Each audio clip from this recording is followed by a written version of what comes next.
तो बहुत से ऐसे फ़ैन हैं जो चाहते हैं कि सेथ रॉलिन्स अब फेस टर्न अपना ले लें।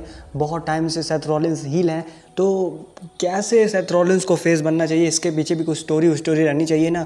तो मैंने सोचा कि भाई इस पे वीडियो बनाते हैं कि सेथ रॉलिन्स को फेस कैसे बनाया जाए। तो ये स्टोरी कुछ ऐसे स्टार्ट होगा कि रोमन रेंज जो होंगे वो जॉन सीना को हरा कर आएंगे समर स्लैम के बाद स्मैकडाउन पे, और जो अपने सेथ रॉलिन्स होंगे वो एज से हार जाएंगे। तो फिर उसके बाद जब वो एज से हार जाएंगे तो फिर उसके बाद रोमन रेंज बोलेंगे कि मैंने जॉन सीना को भी हरा दिया, मैंने एज को भी हरा दिया, और मैंने मतलब हर सुपरस्टार को लगभग हरा ही दिया स्मैकडाउन पे। अब मैं बोर हो चुका हूँ, वही बातें बोलेंगे जो अभी रिसेंटली उन्होंने स्मैकडाउन पे बोला था। तो तब तक क्या होगा, वहाँ पर burn it down theme song सुनाई देगा सबको, और वहाँ पर आ जाएंगे सेथ रॉलिन्स और वो बोलेंगे कि भाई बहुत हो गया, अब मुझे रोमन रेंज से लड़ना है। तो रोमन रेंज बोलेंगे कि तुम क्यों लड़ रहे हो भाई, तुम तो एक फेलियर हो। तो फिर सेथ रॉलिन्स भाई हैरान हो जाएंगे कि भाई मुझे रोमन रेंज ऐसे बोल रहा है, मैं भाई लीडर हूँ, मैं विजनरी हूँ, मैं स्मैकडाउन का मतलब लीडर हूँ और मुझे ऐसे बोला जा रहा है। तो रोमन रेंज वहाँ पे मतलब कि बोलेंगे कि सेथ रॉलिन्स तुम एक फेलियर हो, तुम कैसे मुझसे लड़ सकते हो। रोमन रेंज बता दें कि क्यों सेथ रॉलिन्स एक फेलियर है। वो बोलते हैं कि सेथ रॉलिन्स फील्ड से हार गया था पर लेकिन रोमन रेंज ने फील्ड को हराया है। फिर वो बोलते हैं कि मिस्टीरियस को हराने में सेथ रॉलिन्स को 6 महीने लग गए और एंड में सेथ रॉलिन्स अपने मसाया वाले कैरेक्टर को सेक्रीफाइस कर दिए एंड में, पर लेकिन मैंने मिस्टीरियो को सिर्फ एक ही दिन में हरा दिया। फिर आगे रोमन रेंज बोलते हैं कि भाई सिजारो को हराने में तुमको 2 अटेम्प्ट लग गए, पर लेकिन मैंने एक ही रात में हरा दिया था। और फिर वो बोलते हैं कि समर स्लैम में तुम एज से हार गए थे, पर लेकिन मैंने एज को भी हरा के रखा है। ये सब सुनने के बाद सेथ रॉलिन्स बहुत ही ज़्यादा उनको लगता है कि उनकी बेइज्जती हो चुकी है। वो एकदम चुपचाप खड़े रहते हैं और वो सुनते रहते हैं रोमन रेंज का। रोमन रेंज बहुत ज़्यादा रोस्ट करते हैं सेथ रॉलिन्स को और फिर वहाँ से वो चले जाते हैं। अगले एपिसोड के स्मैकडाउन में फिर से सेथ रॉलिन्स ऐसे लगता है कि वो सब कुछ भूल चुके हैं। रोमन रेंज ने जो उनको बोला था, वो वापस से सूट वूट पहनकर हंसते खेलते आते हैं और वो रिंग में फिर से चैलेंज करते हैं रोमन रेंज को। वो बोलते हैं कि रोमन रेंज जो तुमने लास्ट वीक बोला था वो सब बकवास है। सेथ रॉलिन्स बोलते हैं कि अगर तुम्हारे में हिम्मत है तो मेरे चैलेंज को एक्सेप्ट करो। रोमन रेंज का कोई रिप्लाई नहीं आता है और सेथ रॉलिन्स को लगता है कि एक बार फिर से मेरी बेइज्जती हो चुकी है। और फिर उसके बाद मेन इवेंट में रोमन रेंज का मैच चल रहा होता है, जहां पे सेथ रॉलिन्स इंटरफेयर करते हैं और वो बहुत बुरी तरीके से अटैक करते हैं रोमन रेंज को। और वो रोमन रेंज को समझाते हैं कि देखो मैं सबसे बड़ा लीडर हूँ, तुम नहीं हो, तुम एक fake head of the table हो, असली हेड ऑफ द टेबल मैं हूँ। और फिर उसके बाद रोमन रेंज को वो और ज़्यादा स्टॉम्प पे स्टॉम्प लगाते हैं और फिर next week Roman Reigns challenge को एक्सेप्ट कर लेते हैं और क्लैश ऑफ चैंपियन के लिए मैच सेट हो जाता है। Roman Reigns versus Seth Rollins, heel versus heel, universal championship के लिए, लीडरशिप के लिए। इस मैच में रोमन रेंज बहुत ही ज़्यादा डिस्ट्रॉय करके रख देते हैं सेथ रॉलिन्स को। वो किसी की भी हेल्प नहीं लेते, बहुत ज़्यादा वो डिस्ट्रक्शन मचाते हैं, बहुत ज़्यादा वो मारते हैं सेथ रॉलिन्स को और वो कहते हैं कि तुम फेलियर हो। और वो बार बार बोलते हैं कि एक्नॉलेज करो कि तुम फेलियर हो। और एंड में रोमन ने स्पीयर लगा के इस मैच को जीत जाते हैं। सेथ रॉलिन्स मतलब एकदम धाराशायी हो चुके थे। फैंस जो होते हैं वो बहुत तगड़ा बू कर रहे थे रोमन रेंज को और सेथ रॉलिन्स के लिए मतलब एक तरफ से चीयर कर रहे थे, क्योंकि कोई नहीं चाहता था कि सेथ रॉलिन्स इतनी बुरी तरीके से पिटें।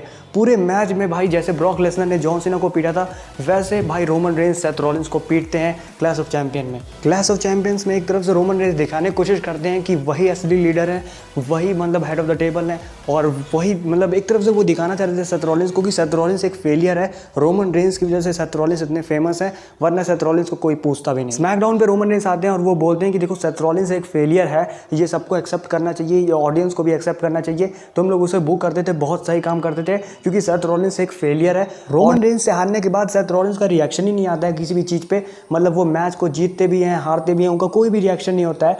मतलब एक तरफ से सेथ रॉलिन्स का जो मतलब कि स्टाइल था सब खत्म हो गया होता है। वो बस खाली आते हैं, मैच लड़ते हैं और वो चले जाते हैं। उनका मैच होता है बैरन कॉर्बिन के साथ, बैरन कॉर्बिन उनको हरा देते हैं, उनको कोई फर्क नहीं पड़ रहा है। और मतलब कि सेथ रॉलिन्स एकदम मतलब शांत हो चुके हैं, उनका कोई रिएक्शन ही नहीं रहता है। यहाँ तक कि वो मैच के लिए प्रोमोज भी नहीं करते हैं। अपोनेंट आकर उनको गाली देके चला जा रहा है, उनको कोई फर्क नहीं पड़ रहा है। तो उनका कुछ ऐसा स्थिति हो चुका था। मतलब एक तरफ से सेथ रॉलिन्स का जो कॉन्फिडेंस था वो एकदम खत्म हो चुका था। सेथ रॉलिन्स अपने आप को फेलियर मान चुके थे। और फिर इसके बाद सेथ रॉलिन्स वर्सेस ओटिस का मैच चल रहा होता है और ओटिस सेथ रॉलिन्स को हरा देते हैं। और फिर वहाँ पर ट्रिपल एच का भाई थीम सॉन्ग प्ले होता है और ट्रिपल एच आते हैं, वो समझाते हैं सेथ रॉलिन्स को कि भाई सेथ रॉलिन्स तेरे साथ क्या चल रहा है, ये तुम कैसे हो चुके हो। एक टाइम पे तुम अथॉरिटी वाले सेथ रॉलिन्स थे, मतलब तुमने इतने कुछ किया, तुमने कैश इन किया है रेसलमेनिया में। वो अचीवमेंट्स याद दिलाते हैं सेथ रॉलिन्स को, मतलब एक तरफ से वो मोटिवेट करते हैं भाई अपने सेथ रॉलिन्स को।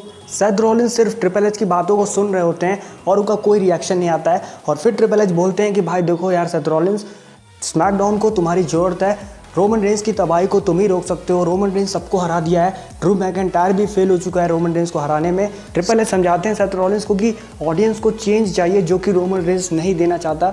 और रोमन रेंस इस समय मतलब कि स्मैकडाउन पर राज कर रहा है, स्मैकडाउन का लीडर वही है। और ट्रिपल एच समझाते हैं कि इससे पहले कि रोमन रेंस डब्ल्यूडब्ल्यूई पे पूरा ख़त्म कर दे, सबको हरा दे और डब्ल्यूडब्ल्यूई को बर्बाद कर दे, सेथ रॉलिंस तुमको यहाँ पे कुछ करना होगा, तुमको यहाँ पे डब्ल्यूडब्ल्यूई को बचाना होगा।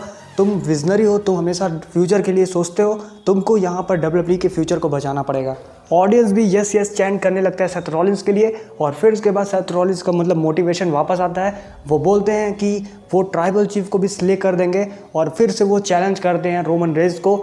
तो रॉयल रंबल में Seth Rollins versus Roman Reigns book हो चुका होता है। और यहाँ पे सेथ रॉलिंस जो होते हैं वो उनका मतलब कि मेन विजन यही होता है कि डब्ल्यूडब्ल्यूई को बचाना है भाई रोमन रेंस से। लेकिन ये वाला जो सेथ रॉलिंस होगा, इसको फैन से फ़र्क नहीं पड़ रहा होगा, क्योंकि इसे पता है कि भाई जो फैंस है वो धोखा कभी भी देते हैं। तो इसीलिए वो कभी भी बोलते हैं, सेथ रॉलिंस कभी भी अपने प्रोमो में ये नहीं बोलेंगे कि मैं फैंस के लिए कुछ कर रहा हूँ। वो बोलेंगे कि मुझे डब्ल्यूडब्ल्यूई का फ्यूचर बचाना है, इसीलिए भाई मैं रोमन रेंस को हरा के रहूँगा।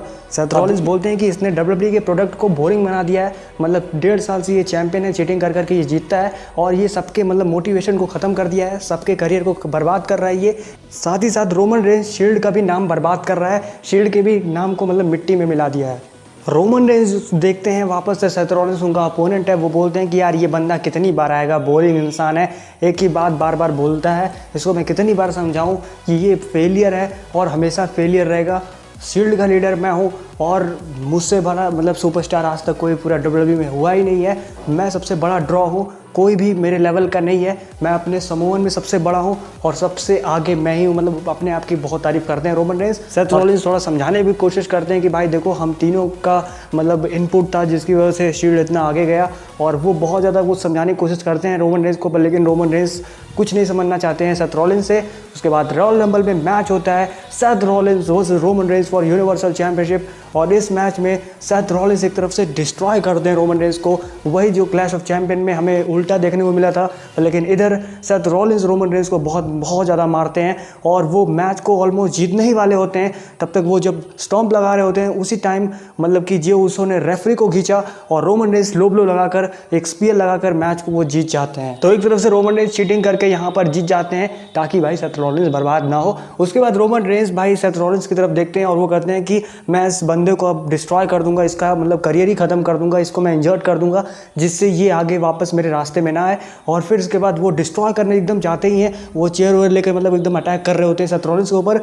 और वहाँ पर आते हैं यस द रॉक आते हैं और वो हेल्प करते हैं यहाँ पे सेथ रॉलिंस की, और वो रोमन रेंस पे बहुत ही बुरी तरीके से अटैक करते हैं। और फिर उसके बाद वो अपने आप को हेड ऑफ द टेबल बुलाते हैं, वो अपने आप को ट्राइबल चीफ बुलाते हैं और रोमन रेंस वहाँ से भाग जाते हैं। और फिर उसके बाद सेथ रॉलिंस फिर से वही दुखी रहते हैं, पर लेकिन इस बार मतलब कि रॉक जो होते हैं वो हाथ मिलाते हैं सेथ रॉलिंस से और वो भी मोटिवेट करते हैं सेथ रॉलिंस को। और फिर सेथ रॉलिंस वहाँ से चले जाते हैं और जो मतलब कि भाई होता है रॉयल रंबल ख़त्म हो जाता है और फैंस भी खुश हो जाते हैं। तो ये कुछ मतलब ऐसे स्टोरी लाइन मैं सोच रहा था कि ऐसे कुछ अगर हो तो भी मज़ा आ जाए। वेल देखना इंटरेस्टिंग होगा कि जब डब्ल्यूडब्ल्यूई सेथ रॉलिंस को फेस बनाएगा तो वो कैसे फेस बनाएगा। आप लोग कमेंट सेक्शन में जरूर बताइए कि आप लोग कैसे बना सकते हो सेथ रॉलिंस को फेस। अगर आपका कमेंट अच्छा होगा तो मैं उसको पिन कर दूंगा। साथ साथ वीडियो को लाइक करिए, चैनल सब्सक्राइब करिए, बगल में बेल आइकन प्रेस करिए। वीडियो देखने के लिए बहुत बहुत थैंक यू।